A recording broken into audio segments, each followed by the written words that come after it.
So this is Stephanie and Drew's newest wish list. As you can see, there is some stuff for the kids on here, but there's also stuff for Drew and Stephanie as usual, because couldn't be a wish list for them if it didn't have stuff for Drew and Stephanie on there too. So if you see this wish list, let's not buy stuff off of it. Let's quit enabling terrible parents and terrible humans. So that way they can maybe stop being terrible parents and terrible humans. And maybe they can actually take care of their own children. So if you see the wish list, don't buy from it. Quit supporting a PDF file like Stephanie. Also, as you can see, there's beds on there. Now, where are these beds going to go, Stephanie? You don't have a home. And you actually put gift cards on there. Why didn't you get your kids that for Christmas? Stop making other people provide a childhood for your kids and step up and start doing it yourself, you pathetic piece of shit. Okay, guys, no, because the way this story refused to end needs to be studied. I'm not even joking. I blinked once, closed one app, reopened another, and boom, there it was. A brand new Amazon wishlist sitting right there, like it didn't just come immediately after Stephanie spent days telling everyone that the last wishlist was hacked, fake, and not hers, a scam, and something people should absolutely not donate to. And that alone already had me tired. Because how do you go from that wish list is not ours, don't buy from it, you're being scammed, to surprise, here's another wish list. Same account, same names, same vibes, same audacity? The jokes really do write themselves at this point because there is no way to explain this without sounding ridiculous. So yes, besties, we are back again. Same people, same patterns, same mess, and somehow even worse timing. Let's rewind just a little, because context here matters. Stephanie had gone online claiming that an Amazon wishlist that was circulating in her and Drew's names was not created by them. According to her, someone had hacked into her Amazon account, taken items from her saved for later list and her cart, turned them into a public wishlist, and then had people buy nearly every item off of it. She said if anyone saw a wishlist under their names, it was not theirs, and that people were being scammed. That statement is important. Remember it. Because shortly after that, people noticed that the exact items from the wish list were sitting right inside Stephanie's motel room. And that's when the story took a turn. After people clocked the items sitting very clearly inside her motel room, Stephanie suddenly reappeared online with what can only be described as a two-part explanation that feels less like clarity and more like panic control. So part one starts with her basically saying, okay, yes, the items did get delivered to her motel. Yes, they are physically in her space. Yes, people's eyes are not lying. But none of it was her doing, because according to her, someone hacked into her Amazon account. Not guessed the password, not used a shared login, no, hacked. She claimed this hacker went into her Amazon, took items from her cart and her saved for later list, turned those exact items into a public wish list, added her exact motel address, which she keeps reminding everyone she never shared publicly, and then sat back while strangers bought almost everything and had it delivered directly to her door, like some kind of unhinged Robin Hood with prime shipping.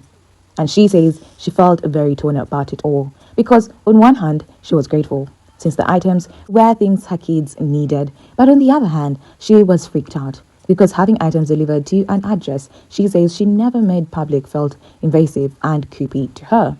So if you watched my previous post that I posted before this, you're already caught up. If not, go ahead and catch up because I'm not going to catch you up, honey, alright? But let's continue. Like I was saying, over the holidays and just recently, we have received some stuff that is directly on our Amazon cart. In our Amazon cart, my bad. And here's the thing with it. I get that when you post yourself on social media, you do open up the possibility for people to be weirdos and take it upon themselves to be like, I know your address, I can do this, I can do that. But in my opinion, that does not make it right. Now work with me, I have no voice because I have not been feeling good for over a week now. But you see, my perspective of people on social media is that it's no different than watching TV. You don't have any say over what's going on in the actors and actresses' lives and the people that are playing the roles when you watch TV. So why the fuck you think you do with people on social media? It's just wild because y'all really think that just because we everyday people you have a say in our life. But back to it, because I really just find it odd that people take it upon themselves to get into somebody's Amazon account and order stuff directly from their cart and think that they're doing them a favor, and it's not freaking creepy and weird. You know every bit of my kids' clothing sizes and everything I have saved in my safe for later with no permission whatsoever. I never asked you to send anything to my kids because, quite frankly, whoever's doing this is low-key a stalker weirdo. But then, Stephanie, why keep the stuff? Why not just give it back and send it back? Because here's, like I said in the last video, if you caught up, there comes a point in time when you have to ask yourself, is these items, these things that people are sending us going to benefit my kids? Probably. So my stubborn ass needs to set aside my ego and realize that the stuff is already here. Might as well freaking keep it so it can benefit my children, right? I don't know. Like I said, I'm tossed in between this one. This one's a weird one for me. So Now pause, because this is where my brain personally checked out, clocked out, grabbed its bag, and left the building. Because besties, what kind of hacker risks actual prison time, felony charges, and a whole cybercrime investigation just to carefully curate a wish list of necessities, make sure it perfectly matches what a family needs, and then generously send it all to the correct motel door? That's not hacking. That's unpaid personal assisting with a criminal twist. Like, imagine explaining that to the police. Yes, officer, I broke into her Amazon, but it was from a place of service. Be so serious right now. And what really made people pause was how confident this explanation was delivered, as if this was a completely normal thing that happens every day, as if hackers are just out there doing charity drives instead of stealing money, identities, or literally anything else hackers usually steal. Then came part 2, which somehow made everything worse. And I don't say that lightly, because at this point, the bar was already in hell. This follow-up video had a completely different energy. Part 1 was very much, I'm overwhelmed, I'm confused, this is so scary, but also thank you. Part 2? Part 2 was irritation. Part 2 was defensiveness. Part 2 was her basically saying, actually, no, people crossed the line. In this video, Stephanie started complaining about people sending items directly to her doorstep, saying it made her uncomfortable, saying it crossed boundaries, and saying that people accessing her Amazon cart and saved for later items were actually like low-key stalker weirdos. This is crazy. I really just find it odd that people take it upon themselves to get into somebody's Amazon account and order stuff directly from their cart and think that they're doing them a favor, and it's not freaking creepy and weird. Stephanie from the Resilient Jenkins is saying that somebody hacked into her Amazon account and purchased the items that were in her cart and a save for later list with their own money, not theirs. I never asked you to send anything to my kids because, quite frankly, whoever's doing this is low-key a stalker weirdo. The reason that Stephanie is addressing this at all is because the internet is accusing her of sharing an Amazon wish list and having the internet provide a Christmas for her children because they've noticed new items in her videos from her previous Amazon wish list. I found it odd when people kept telling me that me and Drew shared a wish list over the holidays when I knew damn well we didn't. So, in an effort to explain these new items, Stephanie has now posted 2 videos claiming that her Amazon account was hacked. First video, she was asking other people if they thought this situation was weird and said that they were grateful for the items, but in the second video, this person is a stalker weirdo. Also, not returning the items, they're keeping them. People in the comments are saying, there's no way this is the story you're going with. Someone hacked into your Amazon so they could buy you items from a private list? Yeah, these angel hackers are running rampant. If you're genuinely freaked out, send the package back to Amazon. I guarantee you opened and kept the package. It seems that people are mainly talking about this because they want to know if Stephanie provided a Christmas for her children because she posted 0 Christmas content. We know that they're homeless living in a motel. By the way, what's with the 8? But it wasn't long ago that Stephanie was on a live stream bragging about it. And that wording matters because suddenly the narrative shifts from, thank you for helping my kids, to, why are you people so strange? She made it very clear, and she repeated this part, that she did not give anyone permission to go into her Amazon account, touch her cart, touch her save for later list, or send her anything. No consent, no approval, no invitation. Which would normally be the end of the story, except it wasn't. Because right after drawing that very firm boundary, she immediately followed it up saying she was not going to send any of the items back. None of them at all. Her reasoning was that the items benefited her kids, and because of that, she was willing to set aside her ego and keep everything for their sake. And besties, this is where people's heads collectively tilted at that same time. Because listen to how that sounds out loud. The same people who were just labeled invasive, inappropriate, and weird for sending items are now indirectly being thanked because the items were useful. So, in one breath, it's you crossed my boundaries, and in the next breath, it's but I'm keeping the stuff. That contradiction is what really set people off. It wasn't just about the items anymore, it was about the tone. It felt like donors were being scolded and benefited from at the same time, which left a really bad taste. Especially for people who genuinely spent their own money thinking they were helping kids, not signing up to be called creepy. And that's why this part didn't land the way she thought it would. Instead of clearing things up, it made the situation feel even messier, even more defensive, and way harder to believe. So for real. What really upset people wasn't just the explanation, it was the timing. Because timing is everything. And this timing was aggressively bad. Stephanie did not come online and say, hey, just so everyone knows, items were sent to me. No, she only acknowledged receiving the items after people clocked them in her motel room, compared notes, put two and two together, and started asking questions out loud. Before that moment, she had already gone on record telling everyone that any wish list in their names was fake, that it wasn't theirs, and that anyone buying from it was being scammed. That statement sat out there on the internet marinating, while people were still actively purchasing items because they were worried about the kids. So by the time she finally admitted that the items were real and physically in her possession, the wish list had already made the rounds. Screenshots were everywhere, and people had already spent real money thinking they were stepping in where parents weren't. And this is the part that made people feel sick to their stomachs. Because imagine opening your wallet, buying necessities for children you genuinely feel bad for, and then later realizing that the parent publicly denied the wish list, quietly kept the items anyway, and then turned around and framed donors as people who crossed boundaries and acted weird. That emotional whiplash is wild. You go from thinking you did a good job to realizing you were told you got scammed to then hearing that the items were actually accepted, just with a side of attitude attached. It didn't feel like gratitude. It didn't feel like transparency. It felt like people were only looped in after the truth became impossible to hide. And once that clicked, the trust cracked. That's why this part hit harder than the hacking story itself. Because bad explanations are one thing, but bad timing makes people feel played. And that didn't sit right with anyone. Now here's where the sequel begins. This is the part where everyone collectively sighed, rubbed their temples and said, oh, so we're really doing this again? Because just after all of that, after the hacking explanation, after the denial, after the backlash, after the trust already took a beating, a brand new wish list suddenly appears. No warning, no explanation, no acknowledgement of the chaos that just happened. Just boom, wish list. And not from some random banner account either. No. From the same Amazon account. Same digital fingerprints, same energy, same structure, same layout, same naming style. Still tied to the kids' names, which at this point feels less accidental and more like a pattern that people are very much noticing. So naturally, people started whispering. And by whispering, I mean openly talking in comment sections about what exactly we are supposed to believe here. Are we meant to think the so-called hacker is back for round 2? Did the hacker miss a few items the first time and decided to circle back like, oops, forgot the sequel?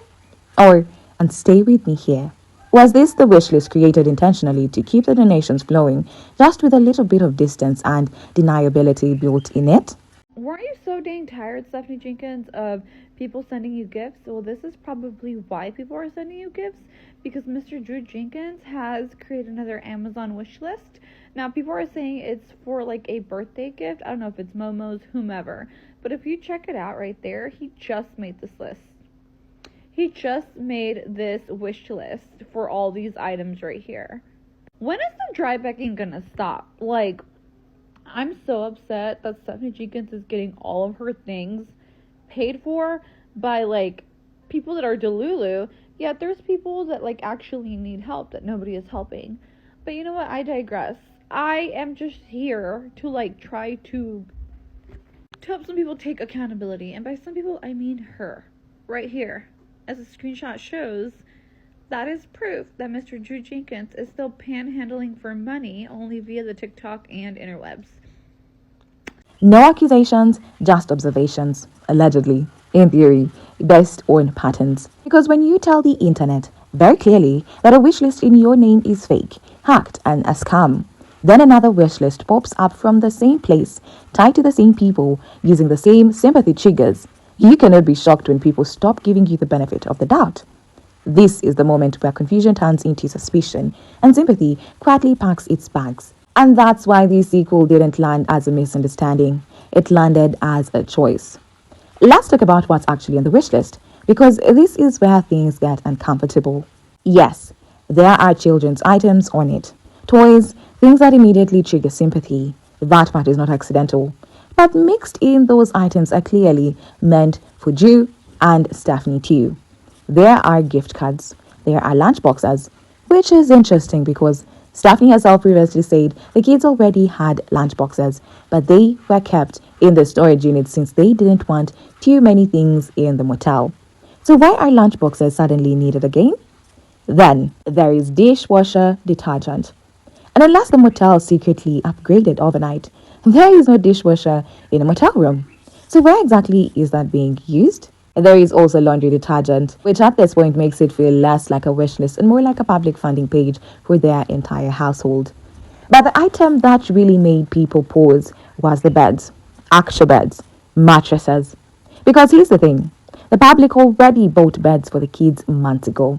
After the eviction, those beds were placed in a storage unit where they have been sitting for over 5 months. So now, while living in a motel room, they are asking for more beds. People started asking where these beds would even go. A motel room doesn't have space for extra mattresses. There is no setup, no room. And that's where the speculation started. Not accusations, but reasonable questions about whether these items would actually be used, stored again, returned for credit, or sold.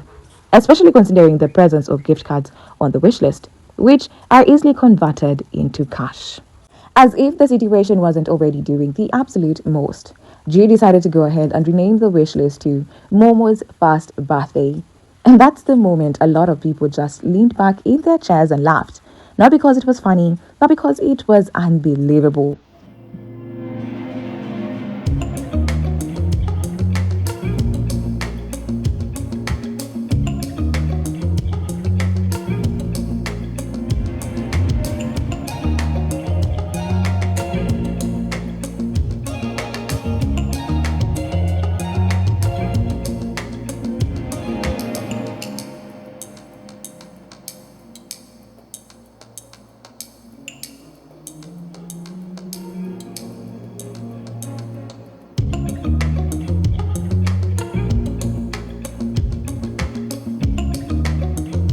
Now listen, birthdays are normal. Birthday wish lists are normal. Nobody is saying a child doesn't deserve to be celebrated. That's not the issue here. The issue is the timing, because the timing is loud. 1 minute, the story is the wish list is hacked, fake, not ours, a scam. And the next minute, it suddenly rebranded into a birthday wish list, like a fresh coat of paint is supposed to make everyone forget what just happened. And what really made people side-eye this wasn't even the rename itself. It was what stayed on the list after the rename. Because if this is truly about a first birthday, why are there still household essentials, furniture, and items that have absolutely nothing to do with the baby's birthday on there? At that point, it stops feeling like confusion and starts feeling like a strategy. Like someone realized the original angle wasn't landing anymore and decided to switch the label, hoping the contents wouldn't be questioned. And people noticed immediately. This time around, the reaction was very different. Before, almost every item on the wish list was bought quickly because people felt bad, felt worried, and felt like they were helping kids who didn't ask to be in this situation. This time, silence. A lot of people deliberately chose not to buy anything, and that alone says everything. The tone in the comment sections shifted from sympathy to frustration, from how can we help to why is this still happening, and from benefit of the doubt to straight up skepticism. Many people pointed out that two able-bodied adults who actively earn money should not be relying on strangers to fully fund basic necessities for their household, especially while continuing to deny responsibility and involvement whenever questions come up. At some point, helping stops being help and starts becoming enablement, and people are finally clocking that. When you zoom out and line everything up, a very familiar pattern appears. First comes denial. That's not ours. Then exposure. People notice, screenshot, and talk. Then the victim narrative. Fear, boundaries, discomfort. Then the excuse. Hacking, misunderstanding, someone else's fault. Then quiet acceptance of the benefits. Items kept, no returns. And now, repetition. A new list, a new label, same outcome hoped for. This stopped being about one wish list a long time ago. It's about refusing honesty, repeatedly using the children's names to trigger sympathy, and expecting the public to step in every single time things fall apart. The hacking explanation is what really shattered whatever trust was left. According to Stephanie's own account, this hacker somehow managed to access her Amazon account, select the exact items she wanted, turn them into a public wish list, add her private delivery address, have everything shipped directly to her, and only benefit her household in the process. That's not how hacking works. That's not even how scams usually work. And when a second wish list appears after that explanation from the same account using the same structure, it makes the original story even harder to believe. At that point, people aren't being cynical. They are responding to patterns. At this stage, people aren't confused anymore. They're exhausted. Exhausted by the excuses, exhausted by the contradictions, exhausted by watching responsibility get dodged while benefits are still accepted without hesitation. Another wish list doesn't rebuild trust. It damages it further. And whether this cycle continues or finally stops comes down to one thing: whether people keep funding it. Anyways, loves, that's today's chaos. Be kind, protect your wallets, and always read the fine print. Group chat adjourned. Mwah!